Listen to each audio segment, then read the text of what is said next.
Well, hello and welcome to our McGuckin Group Leadership Q&A, Leadership Unveiled. My name is Alina Keim and I'm our McGuckin Group Marketing Specialist and your host for today's Q&A. In this session, we will meet with our CEO, Audrey McGuckin, to answer leaders' most pressing questions in regards to strategy alignment, talent management, and leadership development. Now, Audrey has well over 30 years of experience, including a 20-year executive tenure at Jabil, and currently leads the charge for our McGuckin Group firm. The McGuckin Group is a talent design consultancy firm, and what that means to us is we help organizations bridge the gap between business and talent. We come alongside the world's most respected organizations and, more specifically, the leaders within them to build a customized talent journey that allows them to execute their unique business strategies with excellence. Our big pillars we dial in on are strategy alignment, talent management, and leadership development. And that's exactly why we're here today. Global leaders from our network have pre-submitted questions looking to our team for expertise, and we've picked the 5 we thought would be most valuable for all of our leaders. With that, I turn it to our fearless leader and expert, Audrey McGuckin. Whether you've submitted a question or simply a spectator, we hope that this session provides you with many aha moments. All right, Audrey, are you ready for our first question? I sure am. Thank you, Alina. All right, so our first question comes out and it says, COVID, recessions, layoffs, etc. Conditions within the industry seem ever changing, and they seem to first impact our people. How can we remain agile and adaptable to the changing market conditions while also staying true to our long-term strategy and people? I think that's a great question. Great question. Of course it is. And I think, how we like to think about it is the leadership capabilities that were in high demand maybe 5, 6, 7, 8 years ago were things like drive for results, were things like strategic acumen, and things like communication. And what we're learning from all of our clients, and in fact, all of the research, is that the leadership capabilities in high demand now, but in short supply, are things like empathy, are things like vulnerability, and things like kindness. And, I'll hear people say, well, kindness, what do you mean by that? And this idea of, we have came through COVID, we have came through a war in the Ukraine, we have been in a recession, and we find ourselves in this horrible place that we're in now. And what that really means is we don't know what's happening in the lives of our employees. And when you can lead with empathy and kindness, you make a connection that's never been possible before. And I always really encourage our leaders to say, you just don't know what's going on in somebody else's life. That's really great, Audrey. I know something that you talk about a lot is leading with a human-centered approach. Can you talk about how that relates to leading with kindness to someone who might not know what a human-centered approach means? Yeah, and this label that we use of human-centeredness, and it starts with who before what. And really what we mean by that is try and walk in the shoes of others before you jump to the task. Years ago, people would say relationship before task.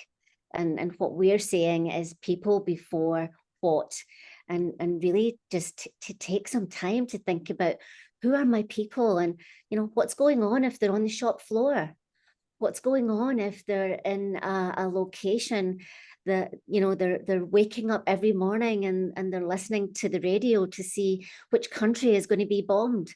We just literally don't know what's going on in the lives of our employees. That's great. That's great. Thank you for tying that into what's going on culturally too. That's really great to think about. Okay, so our next question is, we have an exceptionally skilled team, yet sometimes I wonder if they're in the positions most valuable for them. As a leadership team, how can we best ensure that we have the right skills in the correct and most strategic roles? Yeah.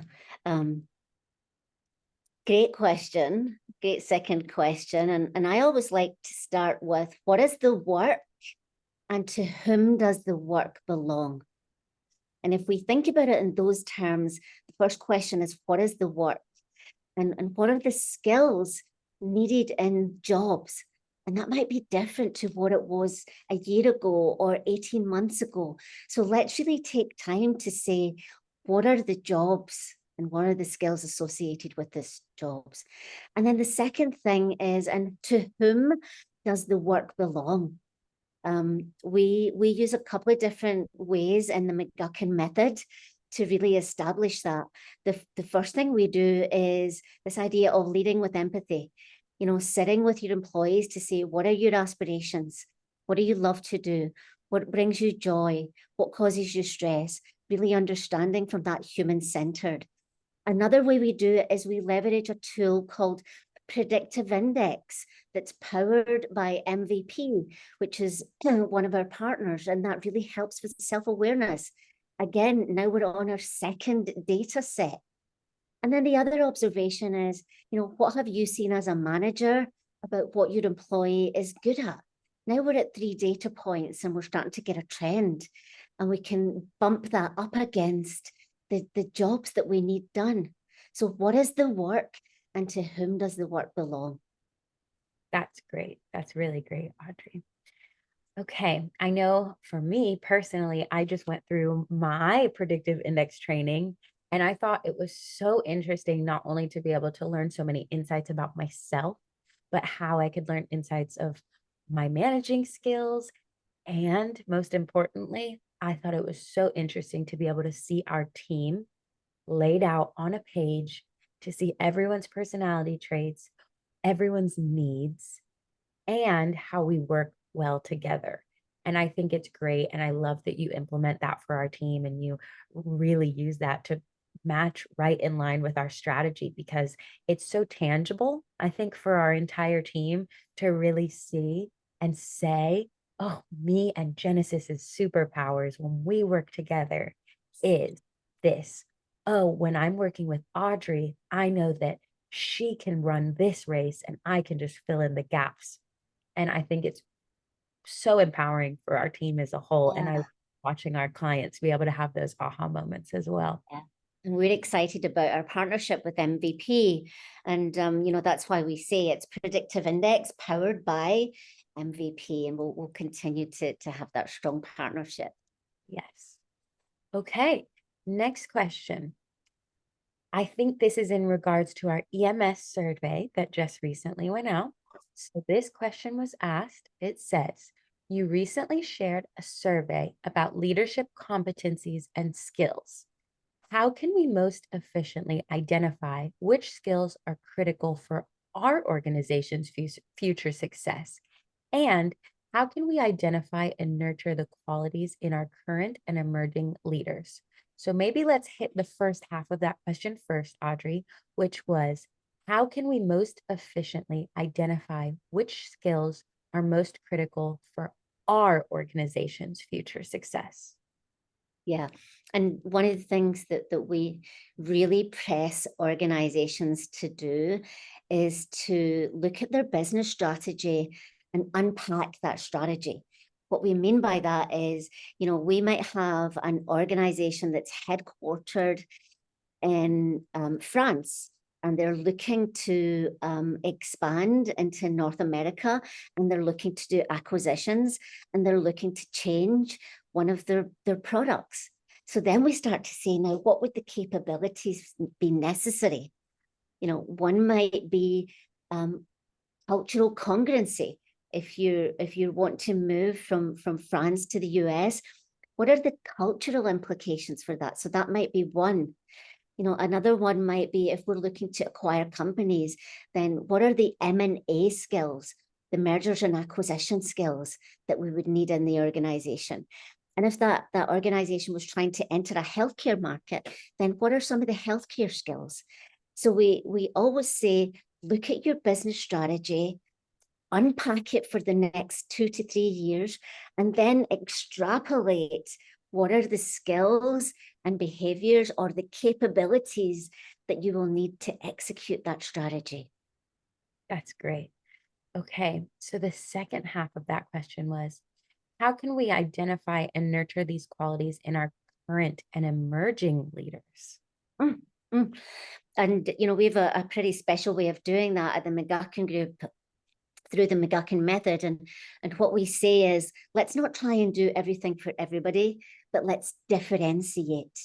And let's differentiate on the critical jobs. So for example, with that example I just gave you, if it was a company headquartered in France, trying to expand in the US, what are the jobs that will be part of that expansion plan? And if those are the jobs, then focus on them for the skills and capabilities. If we're entering a new healthcare market, don't try and develop skills for everybody in the healthcare market, but those specific, it might be sales leaders, it might be execution, and focus on that. But one of the things we really encourage organizations to do is to think about this as a journey and building bridges to the future, and it's never one and done. So, you may have an 18-month journey about building cultural congruence, about building alignment. And that might be each quarter that there's a session or a workshop that's connected to that. There might also be articles and podcasts. There might be town halls included in that. But that journey can include all sorts of elements designed to build those capabilities.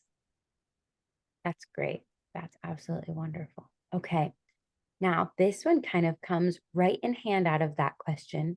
This question says, our company has begun creating opportunities specifically for mentorship and coaching to support the growth of our leaders. With that, how can we effectively measure the impact of these efforts? Yeah. And we can often be seduced by getting to the solution really quickly.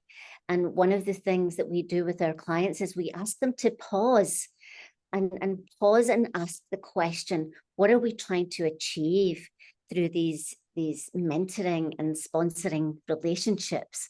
We recently we're on our actual second journey with a company called SMI. And the way we did that work is we said, what are the objectives for this work? One objective was to build confidence in the mentees. Another objective was to expand the network of the mentees. And then a third objective was to create more opportunities for women leaders. And so when we build the program, we build it with that in mind. And we just came out of our first measurement study where 100% of the mentees had agreed to pay it forward. 85% reported an increase in confidence, and 70% had actually received a promotion through the work. So when you can be really clear at the front end around the objectives, then you drive the mentoring conversations and strategies to those objectives. You're much more likely to win at the end of the day, like the SMI team, which we couldn't be more excited about. Yes, I agree. We are so proud of our work with them. All right, Audrey, that was wonderful. We have one last question, and this one kind of dives right into women's development. So this question reads, Audrey, with your expertise on women's development, how do we ensure that our talent management practices promote diversity and inclusion for women leaders? And what benefits does diversity truly bring to our business? So maybe let's split that in half again and answer the first half, which is, how do we ensure that our talent management practices promote diversity and inclusion for women leaders? Yeah. And I might reframe that question. I might reframe it to say, how as an organization can we increase the impact and the possibilities for women leaders? Talent practices is one area. making sure we've got the right hiring practices, the right succession practices, and the right development practices. But there's another 3 areas that we think is important. The second area is leadership. Does the leadership team at the organization really believe that this is important? Because if they don't, then all of the talent practices in the world won't solve for it. That's The third is culture. Do we have the right culture that's going to allow women leaders to flourish? And if we don't, then all the talent practices in the world won't fix that. mm, The fourth one is the capabilities of women leaders, right? And what I mean by that is we know that women lose confidence in puberty more than boys. And so how do we develop women leaders that have strong P&L and financial acumen? How do we develop women leaders that have strong business acumen? How do we develop women leaders that want to receive feedback that helps them grow? How do we develop women leaders that don't just think working hard is going to get them there, that they're actually focused on their career? And so for us at the McGuckin Group and Women on Their Way, we see it as 4 quadrants. One quadrant is talent practices, one quadrant is culture, one quadrant is the leadership, and the 4th quadrant is women leaders' capabilities. And when you put all of those together, that's when you get the business outcomes. that's really great. I love that you were able to put those in our 4 quadrants as well. I know sometimes when we can just make a list for people, it just seems clearer, right? Now, something that really stood out to me in your response was when you talked about leadership, and it all has to start from leadership. I know a common misconception that has been talked about a lot recently is people think that if the lower level starts doing it and it kind of will start catching on, right? Like a cold. But I've heard you say many times, the fish rots from the head, right? Is that something that you think, that saying, the fish rots from the head, is that kind of what you're getting at here when you talk about it has to start with leadership? It is, Alina, and thank you for illuminating that, because this is not a bottoms up strategy. There are times in organizations where it should be bottoms up. If we're doing Kaizen events or if we're doing idea generation, but this work is the work of leadership. And quite frankly, if the CEO doesn't believe authentically in it, it's not going to happen. It's just not going to happen because people smell it. And what happens is other things take priorities. Customers take priorities. Financials take priorities. Business problems take priorities. And it's the CEO that sets the tone for what's important. As we think about the general work of leadership and talent, I worked for a leader one time in my career, and we were looking to change the culture inside of the organization. And one specific thing he did is he said, we're going to talk about people and leadership first before anything else. And so on my staff meetings, the number 1 agenda item that we're going to talk about first is people and leadership. And before, it was either last or it wasn't on the agenda. So you see that small move makes a huge difference. Put it on your agenda and talk about it first. That's great. That's really great. Now, Audrey, that's probably one of my favorite quotes that you say, going back to the fish rots from the head. Where did that quote come from? Yeah, and I think it's widely used, and yet personally, it came from me when I went to live in Singapore, and my organization had asked me to go to Singapore and really lead the talent management work. And when I got there, I had been traveling there for about 10 years before, and everybody had always been so gracious and very generous with taking me for dinner and making sure I had a desk and I was a visitor. But when I went to live there, it was different. And it was different from the perspective of I was somebody from corporate. That wasn't ideal. I was Western versus Asian. That wasn't ideal. I was a female in a male dominated environment. That wasn't ideal. And I was 4'11" and had pretty strong opinions, and that wasn't ideal. And so, I got to 8 weeks in, and I called my boss crying and said, "This isn't going to work, and I don't think I can do this, and people don't want to buy into what we're doing, and it's just not happening." And he said, we're going to make this happen, and this is what we're going to do. And he called on TP Ewan, who was the president of Asia at the time, and said, "TP, this is what we need to do. We need to move the talent agenda forward." And TP said, "I know how to fix it." And so we went on a tour of China.